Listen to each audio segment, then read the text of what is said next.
Hello everyone and welcome to my Adobe Photoshop tutorial. In this episode I'm going to show you how to do some advanced color manipulations in Adobe Photoshop. Alright, so what you see right now on the screen, awesome people, is the finished effect, and this is my raw file. So you're going to be starting off with this and you're going to convert this image into this.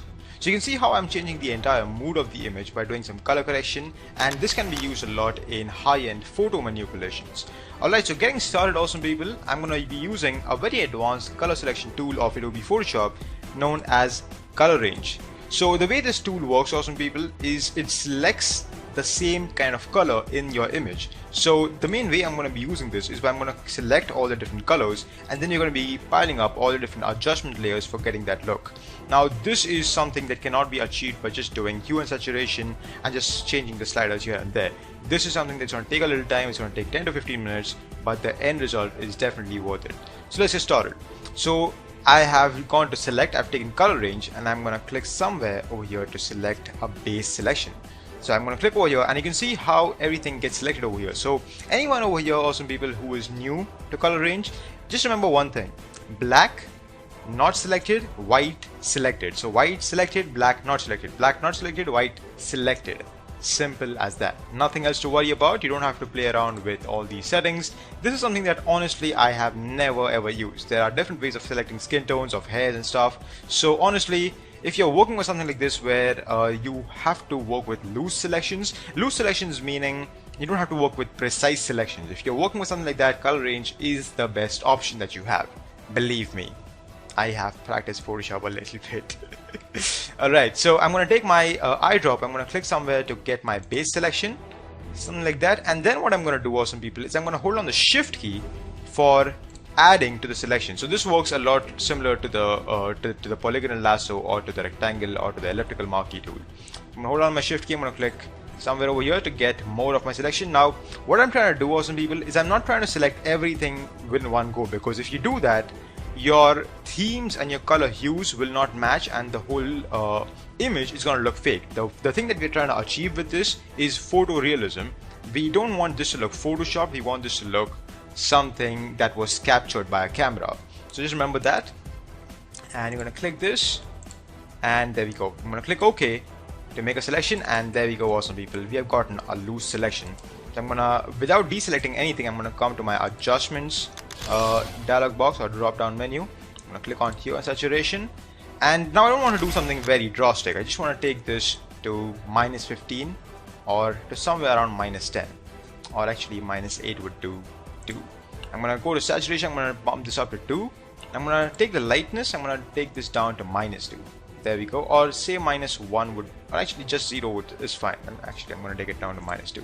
And there you go, we have added like a base selection, and we are kind of getting closer to where you know, what the image or what the effect that we are looking for. Next, awesome people, what I'm going to do is I'm going to go for select color range one more time, and this time I'm going to go for the box on these main trunks in the image. So basically what I'm trying to do right now, awesome people, is I'm trying to select all of this so that we can give it a little bit of red tint. What happens is, awesome people, if you have a lot of red around you, it's just you know, a matter of common sense that everything around you is going to have like a slight reddish tint, and believe me, it's going to be very subtle, but it definitely adds to the entire image. Now I want to talk to you guys about fuzziness. So what is fuzziness? Now fuzziness, awesome people, is basically like a setting which tells Photoshop how strict you want your selections to be. So say, awesome people, if I was to click over here, it's gonna say, okay, you know what, the thing that I clicked on, my sample color, you have to be very strict with it. If I increase the fuzziness, you're really like, okay, you know what, the hues and the color range is the same thing, you can select the other thing as well. So if you reduce this down to -30 or say 30, this is going to give you a very strict selection, and if you take it up, it's going to give you a more loose selection. Now in this case, I don't want to work with 127, I just want to work with 50, and 50 is fine. I'm going to click on these box, and you can see how everything just gets selected instantly. So that's good. And again, white selected, black not selected. So you can see how pretty much all the main trunks of the trees are getting selected, and even a few box over here, you know, these branches. That's really nice. Click OK and give it a little time, and there you go, we have gotten ourselves a good selection made.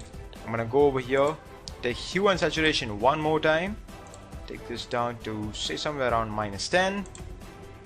I'm gonna take this to +5. I'm gonna bring this down just a little bit to say somewhere around 5. I mean -5. And there we go. You can see how subtle that change is, but it definitely adds to the final composite. Believe me, this thing is gonna help. Okay, so we have gotten 2 layers done. Now what we can do, awesome people, is we're gonna go to our main image one more time. I'm gonna go to select, color range, and this time, awesome people, we want to basically select the core region of our image, because you can see, like, as soon as you see the image, the first thing that you see is this part right here, this circularish elliptical part. That's the main focal point, and it still has that greenish tint to it, so we're gonna change this a lot, and I want to bring down my fuzziness so we can be targeting some very specific colors. I'm gonna take this to 30. I think the default fuzziness, awesome people, is set to somewhere around 40. I think like if you're using this for the first time, I think the default is gonna be somewhere around 40. And once that is done, click OK. There you go. Hue and saturation one more time. The reason why I like to work with hue and saturation is because it gives you like a very nice effect in a very nice way.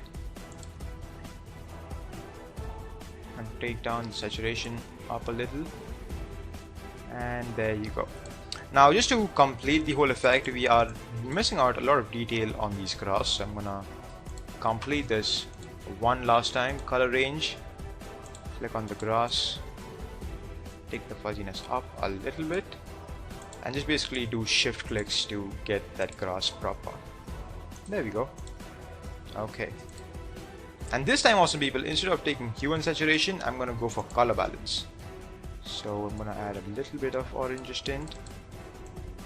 Now we don't want to change the whole thing to red, because again, we are not going for a mystical fantasy kind of feel. We're gonna go for a realism feel. So this is something that can be captured by a camera if it was the right time. This was not the right time, therefore we were not able to get the autumnish kind of look.